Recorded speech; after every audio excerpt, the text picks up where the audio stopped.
Hello and welcome दोस्तों, स्वागत है आपका हमारे यूट्यूब चैनल पर। और आज हम बात कर रहे हैं इंटरनेशनल फॉरेस्ट डे के बारे में, अंतर्राष्ट्रीय वन दिवस के बारे में। तो यहाँ पर हम जानते हैं कुछ इंपॉर्टेंट आपके क्वेश्चन जो बन सकते हैं इससे संबंधित, आपकी सभी परीक्षाओं में जो भी है हम इस पर डिस्कस करेंगे, ठीक है। और जो अभी हमारे यूट्यूब चैनल पर नए हैं या वीडियो पर नए आए हैं वो एक बार चैनल को सब्सक्राइब कर लें और साथ ही साथ अपने दोस्तों के साथ शेयर करना और लाइक करना वीडियो को ना भूलें। तो चलिए शुरू करते हैं आज का हमारा सेशन। और यहाँ पर हम बात कर रहे हैं, देखिए अब ये सेलिब्रेट कब से हो रहा है हम इसके बारे में बात करेंगे। तो सेलिब्रेट हो रहा है ये संयुक्त राष्ट्र जो यूएन है, यूएन काउंसिल, उसने इसको स्टार्ट किया है, ठीक है। यूएन काउंसिल ने इसको स्टार्ट किया है। संयुक्त राष्ट्र महासभा ने, हाईलाइटर ले लेते हैं यहाँ पर हमें, गुड। संयुक्त राष्ट्र महासभा ने वनों के महत्व के बारे में जागरूकता बढ़ाने के उद्देश्य से 2012 में 21 मार्च को अंतर्राष्ट्रीय वन दिवस, देखिए कब से शुरू हुआ, आपके एग्ज़ाम के पॉइंट व्यू से यहाँ पर पूछा जाएगा कि ये कब से शुरू हुआ है। तो ये हुआ है 2012 से शुरू। और कब मनाते हैं ये अगर पूछा जाता है, लेटेस्ट की जो हमारी घटनाएं होती हैं उनको पूछा जाता है, ठीक है। तो यहाँ पर दो चीज़ें आपको देखने के लिए मिलती हैं। एक तो 2012 से मनाया जा रहा है, किसने मतलब इसको किसने घोषित किया, संयुक्त जो है यूएन काउंसिल, संयुक्त राष्ट्र महासभा ने इसको घोषित किया है। और अगला है, इस दिवस पर वृक्षारोपण अभियान जैसे वनों और वृक्षों से जुड़ी गतिविधियों को आयोजित करने के लिए देशों को स्थानीय, राष्ट्रीय और अंतर्राष्ट्रीय प्रयास करने के लिए प्रोत्साहित किया जाता है।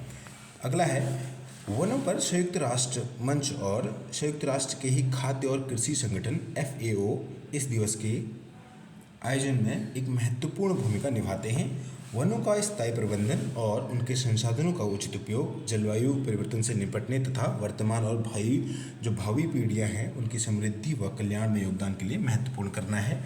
वर्ष 2023 के जो वन दिवस की जो थीम है वो थीम आपसे पूछी जा सकती है। तो यहाँ पर इसका इम्पोर्टेंट सेक्शन हो जाता है ये, ठीक है। ये PDF आपको एज इट इज़ मिल जाएगी टेलीग्राम पर, ठीक है। आपका वनों का महत्व है और इन पर क्या संकट है इसको हम जानते हैं। वन मानव स्वास्थ्य के लिए शुद्ध पानी, स्वच्छ हवा और जलवायु परिवर्तन से लड़ने के लिए कार्बन देते हैं मानव को, ठीक है। यहाँ पर वन मानव को जो है स्वास्थ्य के लिए शुद्ध पानी, स्वच्छ हवा और जलवायु परिवर्तन से लड़ने के लिए कार्बन देते हैं। भोजन और जीवन रक्षक औषधि भी प्रदान करते हैं। वन गरीबी उन्मूलन और सतत विकास लक्ष्यों के जो हैं SDG हैं, जो आपके सस्टेनेबल डेवलपमेंट गोल्स हैं, उनमें उनकी प्राप्ति में भी एक बड़ा इंपॉर्टेंट रोल प्ले करते हैं, ठीक है। आगे है, अब यहाँ पर है जो अमेजन वनों को पृथ्वी के फेफड़े कहा जाता है। पृथ्वी के स्वास्थ्य लाभ से मानव का स्वास्थ्य लाभ भी सुनिश्चित होता है, ये आपको पता होना चाहिए। अमूल्य पारिस्थितिकी है जो आर्थिक, सामाजिक और स्वास्थ्य लाभों के बावजूद वन आग, कीट, सूखे और कटाई भी खतरे में है। वन भारत में क्या है स्थिति, भारत की वन रिपोर्ट क्या कहती है। India state of forest report 2021 के मुताबिक वर्ष 2019 के मुकाबले देश में वन और वृक्षों के आवरण क्षेत्र में 2261 वर्ग स्क्वायर किलोमीटर की वृद्धि हुई है, जो कि बिल्कुल बहुत अच्छी बात है, ठीक है। भारत का कुल वन और वृक्षा आवरण जो है क्षेत्र 80.9 मिलियन हेक्टेयर था, जो कि देश के भौगोलिक क्षेत्र का 24.62% है। आंकड़े आपको एज इट इज़ याद रखने होंगे। आपके एग्ज़ाम जैसे किसी भी एग्ज़ाम में पूछा जाता है, आपके PCS हो गया, UPSC हो गया, CDS हो गया, आपके सारे एग्ज़ाम हैं जो टॉप लेवल के A1 में आते हैं, जो उनमें भी ये प्रश्न पूछे जा सकते हैं, उनके लिए भी रिलेवेंट है। अगला जो है हमारा 17 स्टेट्स और यूनियन टेरिटरी का 33% है, उससे अधिक जो है भाग 33% से अधिक भाग जो है हमारा आच्छादित है, मतलब कवर्ड है। अपने कुल भौगोलिक क्षेत्र के प्रतिशत के रूप में वन आवरण के मामले में शीर्ष 5 जो राज्य हैं उनमें हम बात करेंगे, ठीक है। जो अपना भौगोलिक है, कुल उनकी स्टेट्स की जो लैंड है उनके पास, उससे ज़्यादा उनके पास है। तो मिज़ोरम के पास है 84.53% और अरुणाचल प्रदेश के पास है 79.33% और मेघालय के पास है 76%, मणिपुर के पास है 74.3% और नागालैंड के पास है 73.9%। ये डेटा आपको एज इट इज़ ऐसे ही याद रखना होगा।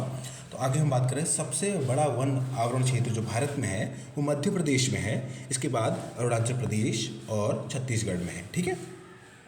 संवैधानिक प्रावधान क्या है, जो मतलब कॉन्स्टिट्यूशनल हमारे इसके लिए अमेंडमेंट्स हैं या इसके लिए क्या प्रावधान किए गए हैं। तो यहाँ पर कह रहा है कि राज्य के नीति निर्देशक सिद्धांत हैं जो, उनके तहत अनुच्छेद 48A और राज्य को पर्यावरण संरक्षण और उसको बढ़ावा देने और देश भर में वनों एवं वन्य जीव की सुरक्षा के लिए उसकी दिशा में कार्य करने का जिम्मा दिया गया है। ठीक है। संविधान के अनुच्छेद 51A के जी के तहत वनों एवं वन्य जीवों सहित प्राकृतिक पर्यावरण की रक्षा और उसमें सुधार करना प्रत्येक नागरिक का मौलिक कर्तव्य घोषित किया गया है। मतलब यहाँ पर सभी लोगों के लिए इसकी रक्षा करने का जो है आपके कॉन्स्टिट्यूशन में भी दिया गया है कि हमें इन्वायरमेंट को सेफ बनाना है और इसे ज़्यादा क्षति नहीं पहुंचानी। इस तरीके के काम हमने कॉन्स्टिट्यूशन में भी किए हैं। वन संरक्षण के लिए भारत के कुछ प्रयास क्या हैं, भारत ने क्या किया है वनों को सुरक्षित करने के लिए। तो यहाँ पर वन संरक्षण अधिनियम 1980 को हमने बनाया। ठीक है। यहाँ पर इसके तहत वन क्षेत्र में स्थायी कृषि वानिकी का अभ्यास करने के लिए केंद्रीय अनुमति आवश्यक है। इसके उल्लंघन को एक आपराधिक कृत्य माना गया है। National action programme to combat desertification, मतलब यहाँ पर डिजर्टिफिकेशन है, इसे 2001 में मरुस्थलीकरण की समस्या के प्रति, इसको मरुस्थलीकरण कहेंगे। जो डिजर्टिफिकेशन है यहाँ पर इसको मरुस्थलीकरण कहेंगे। इससे वर्ष 2001 में मरुस्थलीकरण की समस्या के प्रति कार्यवाही के लिए शुरू किया गया था। और आगे हम बात करें राष्ट्रीय वन नीति की, जो 1988 की हमारी है। राष्ट्रीय वन नीति का अंतिम उद्देश्य जो है वो प्राकृतिक विरासत के रूप में वनों के संरक्षण के माध्यम से पर्यावरणीय स्थिरता और पारिस्थितिकी संतुलन बनाए रखना है। हरित भारत हेतु राष्ट्रीय मिशन, हरित भारत हेतु जो है राष्ट्रीय मिशन क्या है, यह जलवायु परिवर्तन पर राष्ट्रीय कार्य योजना NAPCC के तहत 8 मिशनों में से एक है। इसे वर्ष 2014 में देश के जैविक संसाधनों और संबंधित आजीविका को प्रतिकूल जलवायु परिवर्तन के खतरे से बचाने तथा पारिस्थितिकी स्थिरता, जैव विविधता और संरक्षण पर वानिकी के प्रभाव को चिह्नित करने के उद्देश्य से शुरू किया गया है। अन्य तथ्य क्या है इससे? कई अध्ययनों से यह सिद्ध हुआ है कि वन पर्यावरण की यात्रा मानवीय रक्तचाप और नाड़ी की दर को कम करती है। कॉर्टिसोल एक हार्मोन के स्तर को कम करती है। औषधि के लिए उपयोग की जाने वाली पौधों की प्रजातियों की कुल संख्या लगभग 50,000 है। अवनीकरण के कारण विश्व में हर वर्ष 10 मिलियन हेक्टेयर वन खत्म हो रहे हैं और साथ ही कीट भी वार्षिक लगभग 35 मिलियन हेक्टेयर वनों को नुकसान पहुंचा रहे हैं। तो यहाँ पर इन्हीं सब से निपटने के लिए और इस पे कन्वेंशन जो होता है वो हर साल 21 मार्च को होता है। ठीक है। आप भी कोशिश करेंगे कि हम ज़्यादा से ज़्यादा वनों को बचाएं और पेड़ लगाएं, यही मैं कहना चाहूँगा। और thank you so much video को देखने के लिए। मिलते हैं अपनी नेक्स्ट वीडियो में, तब तक के लिए keep learning and keep exploring. Thank you of all of you.